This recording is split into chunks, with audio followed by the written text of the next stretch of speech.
Hello friends, welcome to Sherlin's Craft.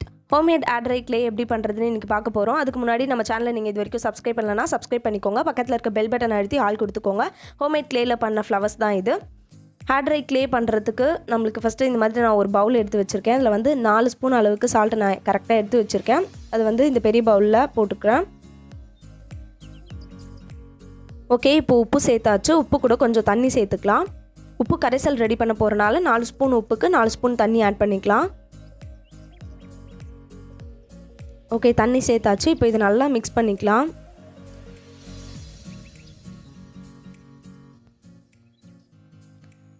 நம்ம ஒரே அளவில் உப்பும் தண்ணியும் சேர்த்துருக்கனால அது வந்து தண்ணியில் வந்து உப்பு அப்படியே கரைஞ்சிடாது. ஏன்னா ஒரே அளவில் சேர்த்துருக்கோம். உப்பு கரைசலாக அடியில் கொஞ்சம் உப்பு நிற்கும். இந்த மாதிரி நல்லா மிக்ஸ் பண்ணிக்கோங்க. ஓகே, இப்போ உப்பு கரைசல் ரெடி ஆகிடுச்சு. இதை எடுத்து ஓரமாக வச்சிடலாம். அடுத்து நம்மளுக்கு க்ளே பண்ணுறதுக்கு வந்து மைதா மாவு தேவைப்படும். இந்த மாதிரி நான் மைதா மாவு எடுத்திருக்கேன். ஓகே, இப்போ இதை ஓப்பன் பண்ணி நான் ஒரு குட்டி பவுலில் வந்து 6 ஸ்பூன் அளவுக்கு மைதா மாவு எடுத்து வச்சுருக்கேன். இது மிக்ஸ் பண்ணுறதுக்காக ஒரு பெரிய பிளாஸ்டிக் பவுல் எடுத்திருக்கேன். இதில் வந்து இந்த 6 ஸ்பூன் மைதா மாவை ஆட் பண்ணிக்கிறேன். 4 ஸ்பூன் சால்ட் அண்ட் வாட்டருக்கு 6 ஸ்பூன் மைதா ஆட் பண்ணியிருக்கேன். நீங்கள் வந்து நிறைய க்ளே செய்யணும் அப்படின்னா ஒரு 10 ஸ்பூன் 15 ஸ்பூன் அந்த மாதிரி சேர்த்துக்கோங்க. அதே மாதிரி உப்பு கரைசலும் அதுக்கேற்ற மாதிரி கொஞ்சம் அதிகமாக நீங்கள் சேர்த்துக்கணும். இப்போ இதில் நான் கொஞ்சமாக உப்பு கரைசல் சேர்த்து ஃபஸ்ட்டு கொஞ்சமாக மிக்ஸ் பண்ணிக்கிறேன். இது மாதிரி மிக்ஸ் பண்ணிவிட்டு நடுவில் கொஞ்சம் அதே மாதிரி உப்பு கரைசலை ஆட் பண்ணி மிக்ஸ் பண்ணிக்கலாம். இப்போ இது நல்லா நம்ம மிக்ஸ் பண்ணிக்கலாம். நல்லா மிக்ஸ் பண்ணதுக்கப்புறம் இப்படி தான் இருக்கும். இன்னும் கூட இதை நல்லா பிசையணும். நல்லா இந்த மாதிரி ரெண்டு கை யூஸ் பண்ணி நல்லா பிசைஞ்சுக்கோங்க. ஓகே, இப்போ க்ளே சூப்பராக ரெடி ஆகிடுச்சு. க்ளே எப்படி ரெடி ஆகிருக்கு அப்படின்னு கண்டுபிடிக்கணுன்னா இது கையிலேயும் ஒட்டாது, பவுலில் எதில் போட்டு பெரட்டினாலுமே ஒட்டாது. ஓகே, இப்போ நம்மளோட க்ளே ரெடி ஆகிடுச்சு. சூப்பராக இருக்குது பாருங்கள், சாஃப்டாக.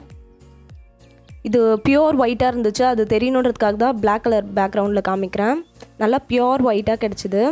ஓகே, இப்போ இது கூட வந்து நான் ஆலிவ் ஆயில் ஆட் பண்ணுறேன். ஆயில் வந்து நிறைய போட தேவையில்லை.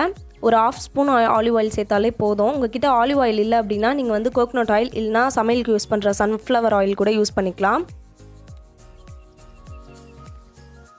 ஓகே, இப்போ க்ளே சூப்பராக ரெடி ஆகிடுச்சு. பார்க்குறதுக்கு ரொம்ப சாஃப்ட் அண்ட் ஸ்மூத்தாக இருக்குது. பார்க்கும்போதே உங்களுக்கு தெரியும் எவ்வளோ சாஃப்டாக இருக்குன்ட்டு.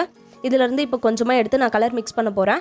ஒயிட் கலர் க்ளே நம்ம நிறைய செஞ்சுட்டு நம்மளுக்கு என்ன கலர் வேணுமோ மிக்ஸ் பண்ணிக்கலாம். இப்போ பாருங்கள், க்ளே கையில் ஒட்டவே இல்லை. இப்போ இது கூட நான் ரெட் கலர் மிக்ஸ் பண்ண போகிறேன். இது வந்து நல்லா கொஞ்சம் ரவுண்டாக பண்ணிக்கிறேன். ரவுண்டாக பண்ணி பவுலில் போட்டு இப்போ பெயிண்ட்டை வந்து ஒரு ஸ்டிக் யூஸ் பண்ணி நான் இந்த க்ளே மேலே இப்படி டாட்டாக வைக்கிறேன். இந்த அளவுக்கு கொஞ்சமாக பெயிண்ட் ஆட் பண்ணாலே போதும். அது நம்ம மிக்ஸ் பண்ணும்போது எல்லா இடத்துலையும் ஸ்ப்ரெட் ஆகிடும். ஓகே, இப்போ இது நல்லா நம்ம பிசைஞ்சிக்கலாம். கலர் மிக்ஸ் ஆகிறதுக்கு கொஞ்சம் டைம் ஆகும். அது வரைக்கும் நம்ம நல்லா இந்த மாதிரி கையில் பிசைஞ்சிட்டே இருந்தோம்னா கலர் எல்லா இடத்துலையும் ஈக்குவலாக நல்லா ஸ்ப்ரெட் ஆகிடும். இப்போ வந்து நான் நல்லா பிசைஞ்சிட்டேன். பாருங்கள், ரெட் கலர் நல்லா சூப்பராக ரெடி ஆகிடுச்சு. கடையில் விற்கிற க்ளே எப்படி இருக்குமோ அதே மாதிரி தான் இதுவும் இருக்குது. பார்க்கும் போதே உங்களுக்கு தெரியும்னு நினைக்கிறேன்.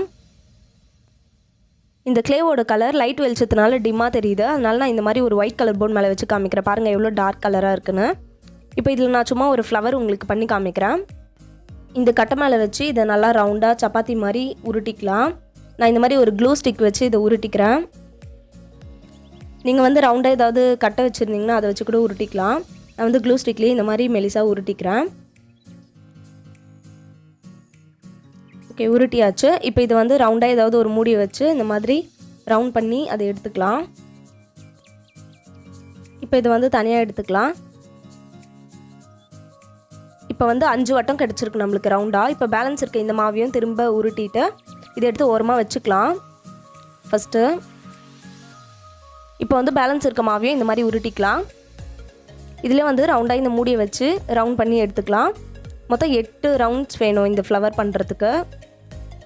பேலன்ஸ் இருக்க மாவில் திரும்பி இன்னொரு ரவுண்டும் நான் பண்ணி எடுத்துட்டேன். இப்போ வந்து ஃப்ளவர் எப்படி பண்ணுறதுன்னு பார்க்கலாம். இப்போ வந்து இந்த ரவுண்டாக 8 நம்ம கட் பண்ணி வச்சுருக்கோம்ல, இதை வந்து இந்த மாதிரி நான் பண்ணுற மாதிரி மேலே வச்சு இப்படி ப்ரெஸ் பண்ணிக்கோங்க.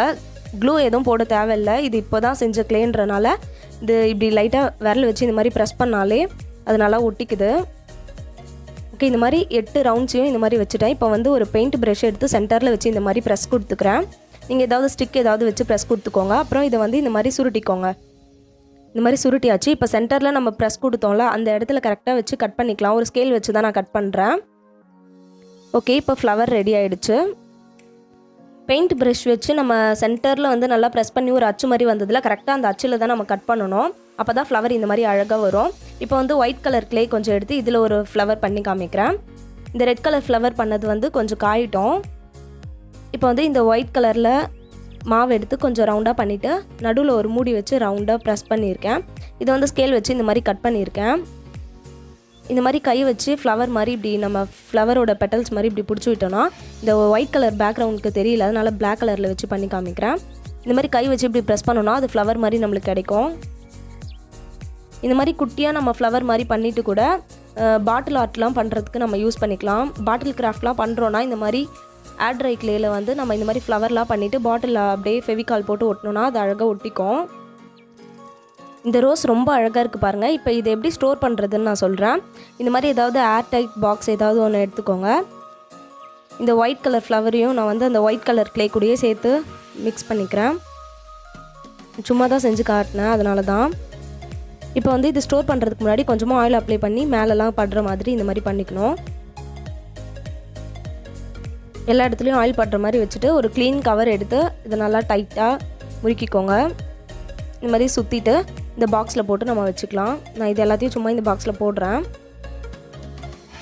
இந்த ரோஸ் வந்து ட்ரை ஆகிட்ட பிறகு பார்க்குறதுக்கு அவ்வளோ சூப்பராக இருந்தது. ரொம்ப க்யூட்டாக இருக்குது பார்க்குறதுக்கு. உங்களுக்கும் இந்த ரோஸ் பிடிச்சிருக்கோம் அப்படின்னு நினைக்கிறேன்.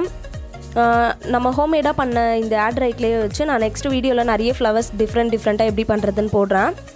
இந்த க்ளே வீடியோ உங்களுக்கு யூஸ்ஃபுல்லாக இருக்கும் அப்படின்னு நினைக்கிறேன். இந்த லாக்டவுனில் வெளியில் போயிட்டு நம்மளால் க்ளே வாங்க முடியாது. இந்த மாதிரி வீட்டில் செஞ்சு வச்சு நீங்களும் கிராஃப்ட்டுக்கு யூஸ் பண்ணிக்கோங்க.